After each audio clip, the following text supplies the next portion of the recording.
Welcome to USA Global TV and Radio, where our mission is to provide education, entertainment, hope, and inspiration. USA Global TV and Radio connects you with experts and audiences all around the world every single day to help you succeed in business and to live a richer life.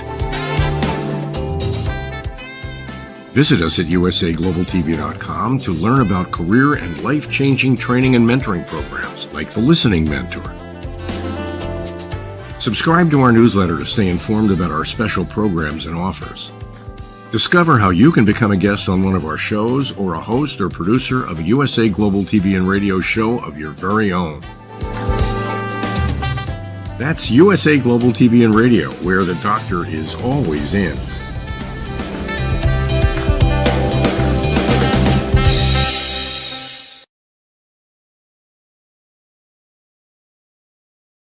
Welcome home to USA Global TV and Radio. I'm Dr. Jacalyn Kerbeck, and our show today is Hot Topic.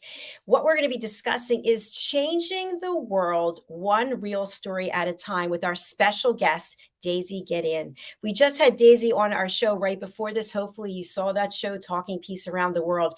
Daizy is quite accomplished. She has touched so many lives across the world with the work that she's doing. She is an internationally award-winning filmmaker, journalist. She's a public speaker. She's an advocate. She is a humanitarian, and she is an activist, and she's here. So let's bring her, joining us from Lebanon, Daizy Gedeon. Hello. Hello. How are you, Jack? Great to see you. Great to be back on.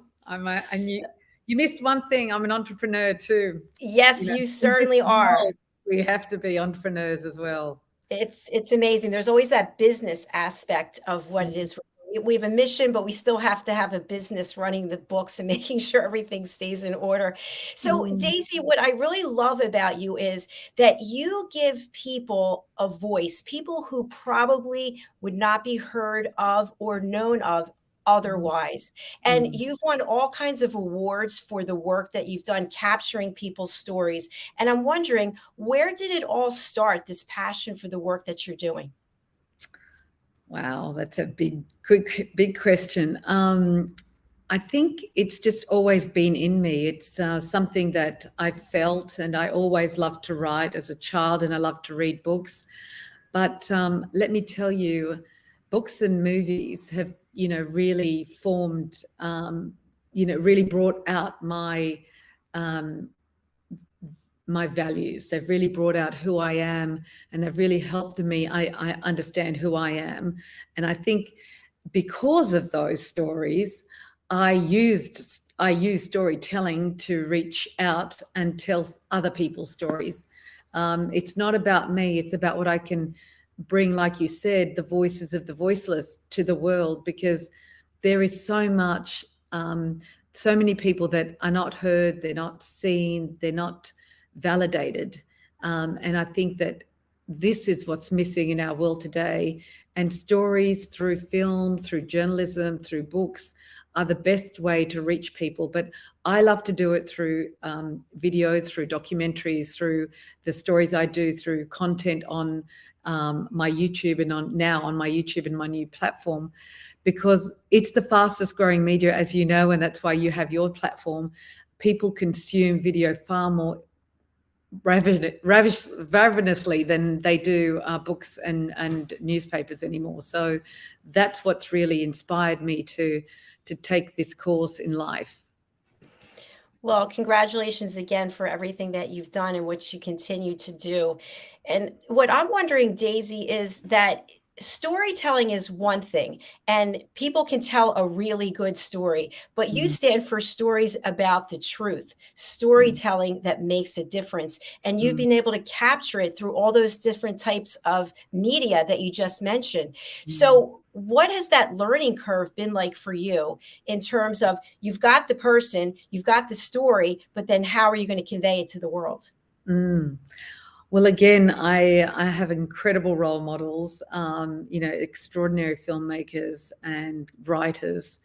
And what I feel the difference is being able to connect with, the interviewee and really being able to sit and listen. I think listening is the most important skill anyone can have and should have. And I think a lot more people need to listen, need to give others time to share what they are going through and understand, because that's when you find the real story. I think, we have a lot of TV programs and we have a lot of shows that come out with an agenda or have a set series of questions, and I understand time is limited, but I feel that we lose the essence of a person and the real story when we're just sticking to a script. I'm unscripted almost. I mean, I have ideas, I do my research very, very well, and before I go into any topic or any interview, I have guidelines and a framework of the conversation that I want to have. But then I listen and I respond to the answers, and that's where the real heart of a story comes out, when you are able to truly connect in that interview format with the person in the other chair and listen to them and engage in a conversation.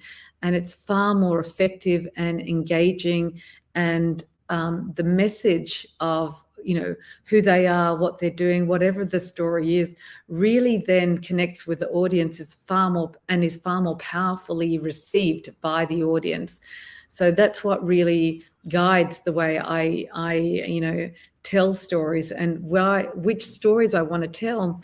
And going back to your question about, truth and justice, those values really deeply resonate in me, from reading To Kill a Mockingbird, Harper Lee's book. It really, shaped my life, that film, and I watch it over and over again, as well as Star Wars, and the values of the Force and the good and the bad. I love those too. They were formative in my life. They were, when my I was 10, 11, 12, formative years, and it really resonated deeply. And then I started to recognize how prevalent injustice is around the world. And it just didn't sit well with me at all. And I really continued to be drawn to those people, those stories, as well as fun stories. I mean, in my life as a journalist, I was a soccer writer, I was a sports writer. That's how I started in journalism in Australia. And I love so many things. I mean, I connect with so many different areas and issues, but I think the most important calling for me is to share stories that tell people the truth and fight for justice, because I think this world that we're living in today, we're losing our north, our compass. We're being consumed by issues that are materialistic and becoming famous and successful. And it doesn't have to be about money. Success comes from truth and passion. And I think that is what's resonating with people around the world with the work that I'm doing, the stories that I'm telling. Absolutely. And I appreciate that. I know your mission and your vision, you are all about independent and objective news and information. And I can only imagine that certain stories that you've covered or films that you've done, there were people who didn't want you to cover the story, the people who didn't want the message to get out, and you got it out anyway. What's it like when you have a situation like that? It's a bit, you have to think twice, but because there is some danger involved. And I think that it really takes time for you to accept what you're doing. And I know why a lot of people don't follow that. And I confront a lot of journalists or people who know a lot of truth, and they're just not willing to come out because of the risks of doing that. Especially in Lebanon, where we're going through the worst crisis any country has ever been through. And we're, controlled by a group of political leaders that have no sense or conscience for their people, sadly. They've become so consumed with power that they don't even have to take take any consideration of the status of the society, culture, education, health issues that are rife throughout the country. Not to mention the collapse of the economy and the banking situation, which has left people penniless after the banks collapsed a few years ago. So I think that I personally really did consider it. My father, my family in Lebanon, and even around the world, friends, when I was making my documentary, Enough, Lebanon's Darkest Hour, were warning me never to come back to Lebanon after I had released that film, because I was really showing people up, the leaders up, for who they really were. Now, I didn't make any comment actually in that film. I just asked the questions and they answered, but through their answers, people understood how ingenuine they are and how, probably how corrupt they are, which is what we're facing right now, extreme corruption, because the answers did not measure up with what the reality was. So, I did take a month last year before I decided to come to Lebanon to launch the film across Lebanon in April 2022. I did take a month where I was actually in a state of uncertainty and almost paralysis as to whether I would come because of all these warnings around the world. But in the end, I decided I would get security. I would protect myself as much as possible because I have 3 children, and I didn't want to risk myself because I want to be there for when they get married and have children. I want to see my grandchildren. But I did make the decision to come, and whilst it did put my life at risk during that period, it was more important for me, so important that I needed to be here. It was a decision that was beyond my control, that I actually had to be here with the people during that period. And it was just before the elections of May 2022. And so, these things weigh heavily on you and you have to take them very, very seriously. But you can take precautions, and that's what I did. And I'm getting to that stage again. I went through a period about 7-8 weeks where I had to have security around me during the screening of the film around Lebanon and around the country. But then it sort of died down after the elections, and the same leaders were almost all voted back into power. But we did get some change out of that election. So something shifted, and it was very important. And I'm grateful to be one person that contributed to helping that change happen. And so, I believe the risk was worth it. Well, we're glad that you're here with us today and you're safe. And what I really love about you is that you're a person who finds a solution. You took that time. You got your emotions in check. You thought, I have this calling. The calling is bigger and greater than me and how I'm feeling. So let me figure out, what do I need to do to get this accomplished? Can you share with us, I know you spend your time between Australia and Lebanon. I know that your parents had their own media company and you got to start from that. But where did this calling and this compassion for mankind come from? Was it through your family? Was it through other people that you witnessed going through a hard time? Was it through you going through a hard time? What a beautiful question. I think my upbringing, being of Lebanese culture, and I think on the previous show we went through that. I mean, the Lebanese are extremely kind people, very warm, very generous, would sleep on the couch or the floor to let you sleep on their bed. They would feed you before they would feed themselves. There's this innate kindness inside of them to welcome their guests. And growing up in Australia, I experienced that, at home and through my community, but I didn't really understand it until I actually came to Lebanon at the age of 23 in 88. And then I saw that it was everywhere, and it sort of made me feel at ease. I thought it was just weird and it's just my family or whatever and just some people, but this is the way of life here. Like, we traveled the country in making that first film. When I made my first film after that, it was just, I found this genuine kindness. And it resonated, like I said, with wanting to show that side of Lebanon that people didn't know about, because back in 88, it was the middle of the civil war in Lebanon that had started in 1975, and Lebanon's image around the world was very tainted.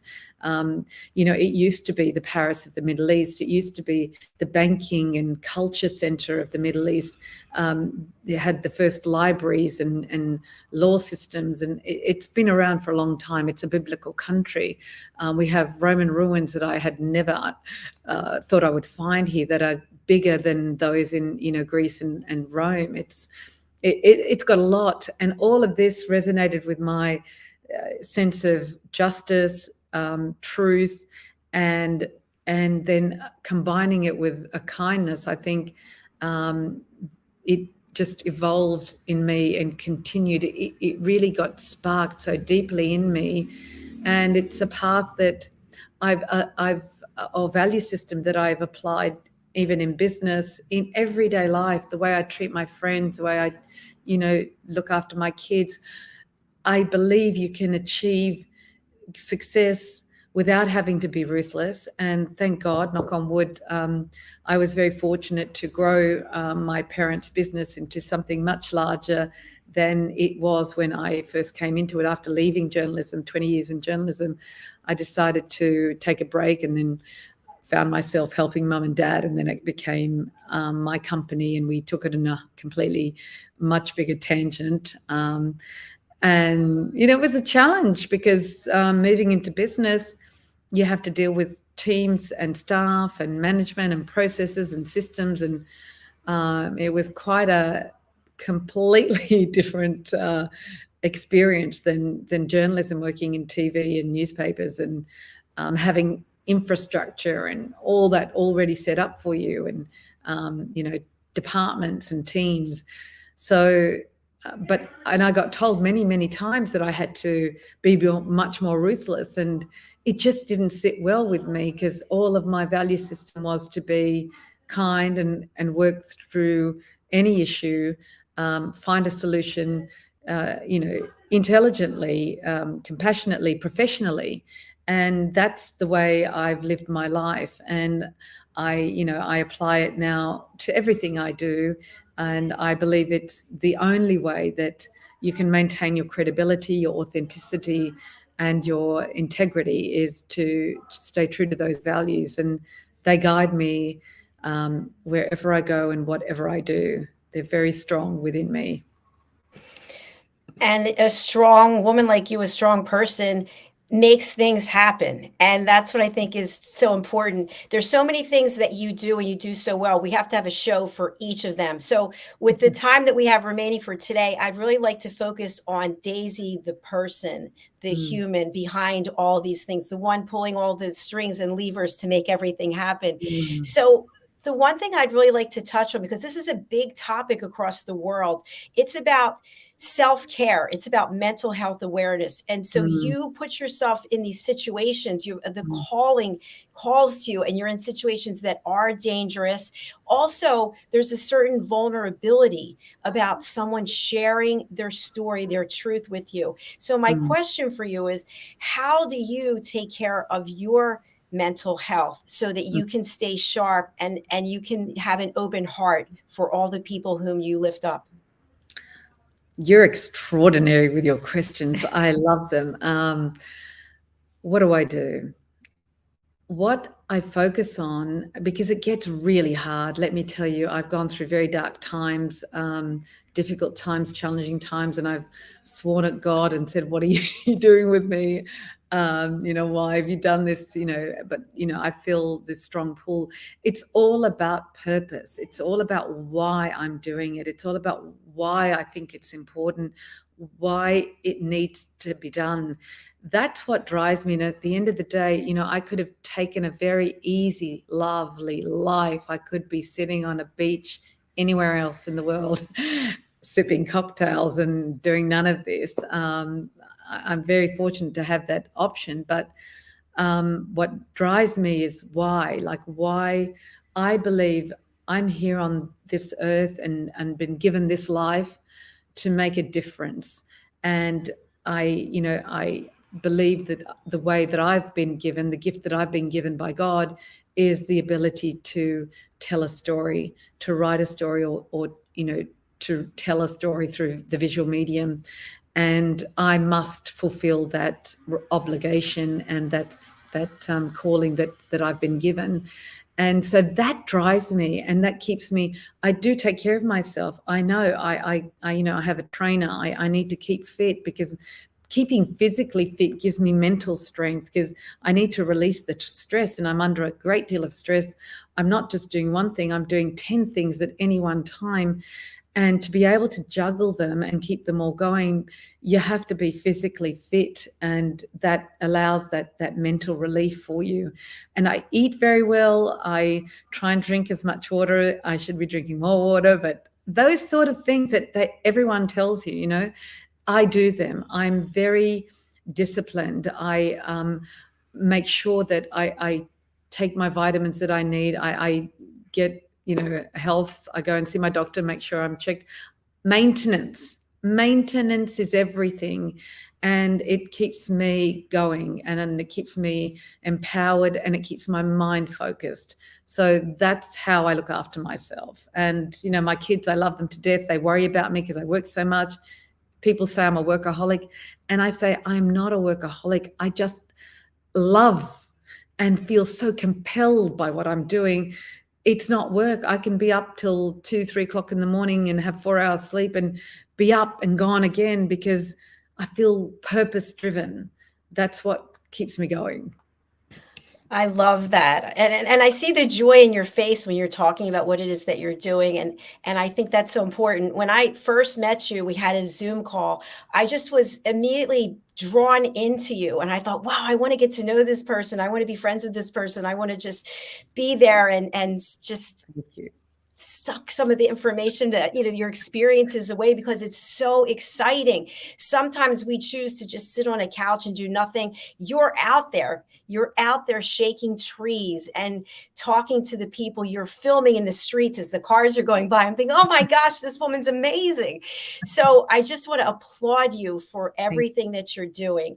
And I'm very excited that you're going to come back. I think we have several, maybe 4, 5, 6 more episodes to get to know you and your work, because you are a role model, Daizy. You are a beacon of light. Thank you so much. I feel very touched and honored that you say that. I really am just doing what I've been called to do. That's it. But you're doing it with a lot of energy and with a smile on your face. You're not begrudgingly doing it. So, sometimes we get into this rut and it's just like, I know I have to do this. But no, you're shining joy and love everywhere you go. Thank you. Thank you very much for this opportunity. I look forward so much to keeping the conversation going and hopefully inspiring others to follow their passion and listen to themselves. That's what they have to do. I think people ask me, how did you find your purpose? How do you find purpose? And I say, you have to listen. You have to shut out the noise of the world and listen to you, because you already know the answers. It's so true. So true. Thank you again for being here today. Our last show ran a little over, so that's why we have to break a little early today, but I look forward to having you back. We have your information up here for people to contact you via your websites. Who would you like to reach out to, Daizy? Who would I like to reach out to? Who would you like to contact you? Everyone who's, searching for their purpose, but mostly Oprah Winfrey. I'd love to be able to talk to Oprah about Lebanon. This is a mission. This is something you would love, and it's such a powerful and important story that actually resonates around the world. So that's who I would really love to reach right now. Can I tell you, I would love to reach Oprah too. She is the woman. She is the one that has blazed trails for us to come behind. We have a comment from our friend who was at the last show. Let's talk about Lebanon. Thank you for being here. We appreciate you. Thank you very much. Hind, I think that is. Thank you very much for being on the call. All right. Thank you, Daizy. And thank you, everyone. We're coming right back with our next show, which is a woman's prerogative. So do join us for that. And Daizy, I'll look forward to chatting with you later on, probably tomorrow. Thank you. All right. Thanks, everyone. Thank you. Bye-bye. See you.